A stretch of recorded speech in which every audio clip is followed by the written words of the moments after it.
Hello everyone, কেমন আছো তোমরা সবাই? আশা করি খুব ভালো আছো। আমিও খুব ভালো আছি। আমার নতুন একটা ব্লগে তোমাদের স্বাগত। আজকের ব্লগটা এখান থেকেই শুরু করছি, আর এভাবেই শুরু করছি। তো সকালে ঘুম থেকে উঠে সকালের যা কাজ থাকে, বাসি ঘরগুলো ঝাড় দিয়ে নিচ্ছে। আর এই যে এই ঘরের জানলাটা খুলে জানলায় দেখছি অনেক ধুলো পড়েছে আর কি, তো ধুলোগুলো ঝাড় দিয়ে নিলাম। তো তারপরে ঘরটা ঝাড় দিয়ে নিচ্ছিলাম আর কি। আর এখানে দেখছো একটা এই যে কালো দিয়ে ঢাকা আছে, এইটা হচ্ছে ভাইয়ের ক্যামেরার কিছু একটা। তো ভাই এটা রেখে গেছে, বলছে যে কাজ আছে, তো তার জন্য ভাই এটা এখানে রেখে গেছে।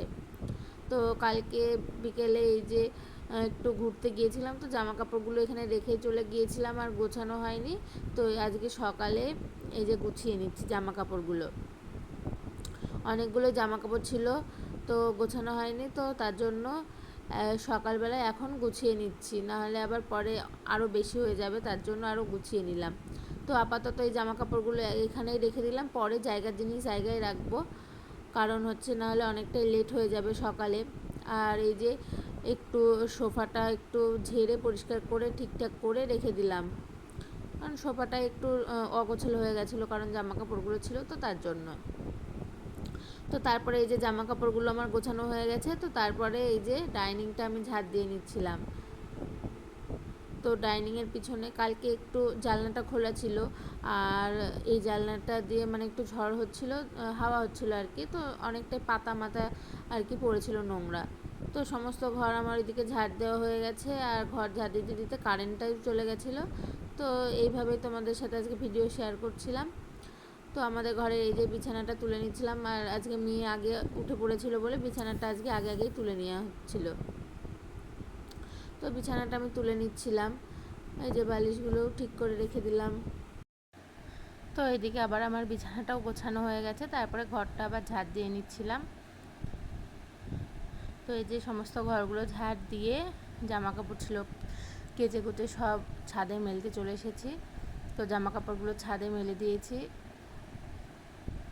আর এত মেঘ, দেখো মেঘগুলো পুরো উড়ে উড়ে যাচ্ছিলো, প্রচণ্ড মেঘ ঘোরাঘুরি করছিলো, বৃষ্টিও হয়েছে আজকে অনেকটাই।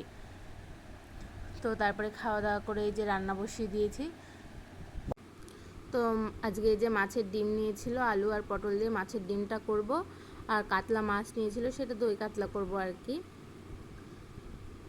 আর মা মোচা কেটে রেখেছিল, মা মোচা তরকারিটা করবে, আর একটা মা রেসিপি রেখেছিল পটলের, তো সেই রেসিপিটা মা করবে। তো এইদিকে আমার মাছের ডিমগুলো কেটে নেওয়া হয়ে গেছে, তারপরে কড়াইয়ে যে তেল দিয়ে দিলাম, মাছগুলো ভেজে নেব ফার্স্টে, তারপরে মাছের ডিমগুলো ভেজে নেব। আর মাছের ডিমগুলোতে আমি একটু লবণ হলুদটা দিয়ে রেখে দিলাম। তো এই যে মাছগুলো দিয়ে দিয়েছি ভাজতে। তো তারপরে আমি বাটনাটা করে নেব, আর কারেন্ট ছিল না মানে এর আগে, তো তার জন্য কারেন্টটা এসেছে দেখে আমি আগে বাটনাটা করে নিলাম, নাহলে আবার কারেন্ট চলে যাবে, তার জন্য বাটনাটা আমি করে নেব। তো এই যে মাছগুলো ভেজে মাছের ডিমগুলো আমার ভাজা হয়ে গেছে, আর এই যে আলু পটল দিয়ে মাছের ডিমটা করব। তো এই যে এইটা ভাজতে ভাজতে কিছু বাসন ছিল, তো সেই বাসনগুলোও আমি মেজে নিচ্ছিলাম।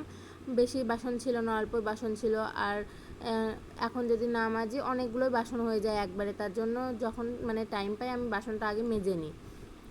তো বাসনটা মেজে আবার এই যে এদিকে আমি মশলা দিয়ে দিলাম, ওই আলু পটলের তরকারিটার মশলাটা আমি দিয়ে দিলাম। তো মশলা দিয়ে একটু কষিয়ে তারপরে আমি যে জলটা ঢেলে দিলাম। তারপরে আবার যে দই কাতলাটা করব সেই মশলাটা করে রেখে দিচ্ছিলাম, কারণ কারেন্টের কথা কখন চলে যাবে বলা যাবে না। আর এইদিকে মাছের ডিমগুলোও দিয়ে দিলাম কড়াইয়ে, যেহেতু ঝোলটা ফুটে গেছিলো, তো তেল পেরে নিলাম একটু। আর মা এই যে এইদিকে বসে আবার পেঁয়াজ কাটছিল মোচায় দেওয়ার জন্য। তো এইদিকে আমার হচ্ছে আলু পটলের তরকারিটা আবার তেল পারবো, তো দিয়ে দিলাম। কড়াইটা মুছে নিলাম একটু, কড়াইটা না হলে আবার নোংরা হয়ে যায়, তার জন্য একটু জল দিয়ে ধুয়ে নিই কড়াইটা। তো যাই হোক, এইদিকে আমি এই যে আলু পটলের তরকারিটা নামিয়ে ফেলেছি। তো কেমন হয়েছে তোমরা কমেন্ট করে জানিও। দেখতে তো ভালোই লাগছিলো, কিন্তু ফোনের ক্যামেরায় কেন জানি না আসে না ঠিকঠাক কালার। তো তারপরে এই যে আমি হচ্ছে কাতলা মাছটা করে নিচ্ছিলাম। আর মা আবার ওইদিকে মোচা করবে, আর মা ওইদিকে আবার মানে কাকিমা ফোন করেছিল, তো মা কথা বলছিল কাকিমার সাথে। তো আজকে আমার ভিডিওটা এতটাই ছিল, ভালো লাগলে লাইক কমেন্ট অ্যান্ড শেয়ার করে দিও। চলো টাটা।